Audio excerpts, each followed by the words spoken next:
Hi guys, welcome back. It's good to see you. Today we're going to be talking about grounding and what that looks like. So let's go ahead and get into it, okay? You're grounded. Chances are most of us has heard that phrase at least once growing up. But if you grew up in a military household like I did, you probably heard it your entire childhood.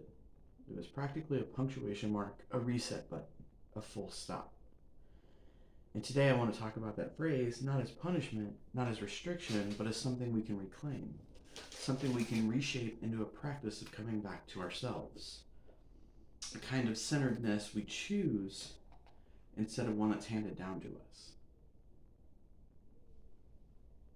But before we reclaim it, I want to step back for a moment, back into the 1940s. You see, the term grounded didn't start in living rooms or kitchens or childhood bedrooms. It started in the aviation world. When pilots couldn't fly because of misconduct or fatigue or safety concerns, they were grounded. Literally. They were kept on the ground until they were steady again, safe again, aligned again. And parents, well, parents grabbed hold of that term and ran with it, and it stuck. People still use it today. But here's something for us to hold on to. For pilots, being grounded wasn't just punishment, it was a pause, a recalibration, a moment where the sky wasn't an option, so the ground had to be good enough. A moment to rest, to reflect, to get clear on what mattered before taking off again. And for kids, it wasn't all that different. When you were grounded, you couldn't just run freely into the wide open. You couldn't escape into the noise or the neighborhood or of your friends' houses. You were forced to hold still, to sit with yourself, to feel the weight of your choices, to recalibrate back to who you are and what's expected of you without the world weighing in so heavily and so loudly. And that's where we want to land today. Because as adults, we don't get grounded anymore.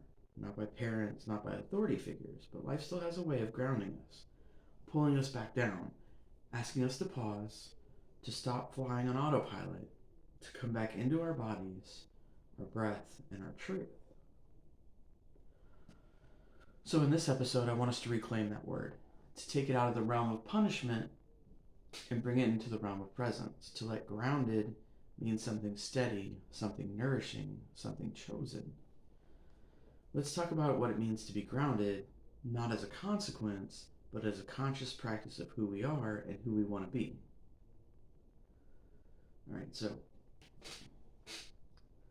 go get out your favorite crystal. I'm just kidding. Look, I know grounding seems a little earthy, crunchy, and hokey, but hear me out here. The reason that it feels hokey is because it's simple. It's embarrassingly simple. It asks you to do things like to put your feet on the floor, to take a breath, or notice things in the room that you're in. And as adults, we're not used to doing things that basic on purpose. We're used to doing things that look productive or impressive, or at least complicated enough to justify our stress. Grounding doesn't give you that. It gives you your feet, your breath, your body, the room that you're already in. And that simplicity can feel a little cheesy until you actually try it. Because the truth is, the hokey stuff works. The body responds to it, the nervous system responds to it. And honestly, sometimes the things that feel the most cringe at first are the things that bring you back to yourself the fastest. So, yeah, it's a little hokey, but it's also a little magical. Not in a crystal charging way, more in a, wow, I didn't realize how far away from myself I drifted kind of way.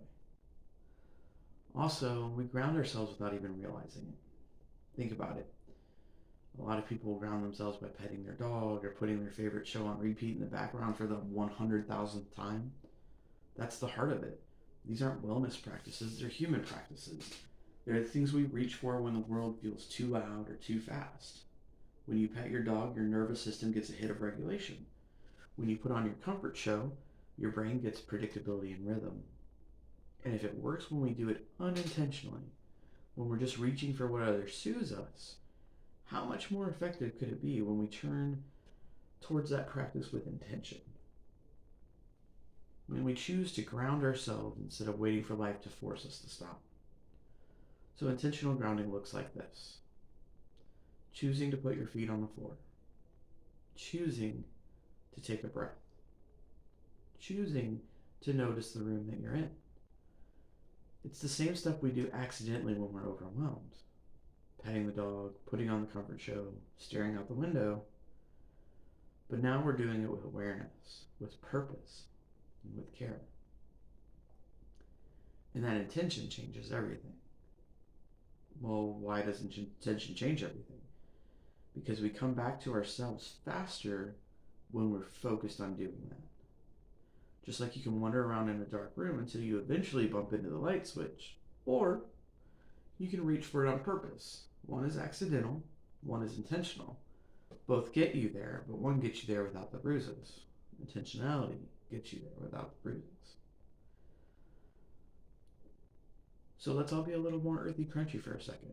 Not in a crystal charging, moon water collecting way, unless that's your thing, which is fine, but in a very human, very physical way. Let's focus on taking a slightly deeper breath. Not a perfect breath, not a dramatic breath, just one that's a little slower than the last. Let's push our backs into the chair. Really feel the support behind us. Let something else hold you up for a moment. Let's feel our feet on the ground, the weight of them, the temperature, the steadiness beneath you. This is what being grounded and centered actually looks like. It's not punishment, not restriction, not you're grounded in the childhood sense, but grounded as in, I'm here, I'm in my body, I'm not floating off into the noise. We all live in a world where there are millions of things and millions of voices telling us what to do, who to be, how to think, how to move, how to live. It's constant, it's loud, and half the time, we don't even realize how far we've drifted from who we really want to be until something forces us to stop. Grounding, this kind of grounding, is just a way to interrupt the noise. A way to step out of the expectations and the pressure and the performance long enough to hear your own voice again. To feel your own body again. To remember who you actually are underneath all the layers the world tries to put on you. So if being a little earthy crunchy for a moment helps you come back to yourself faster, if taking a deeper breath or feeling your feet helps you land, then maybe that's not hokey at all. Maybe that's just good wisdom. That's our grounding moment for today. Go take a breath, unclench your jaw, and try not to let the world boss you around too much. Me, I'm gonna go pet Goldie. See you guys next time.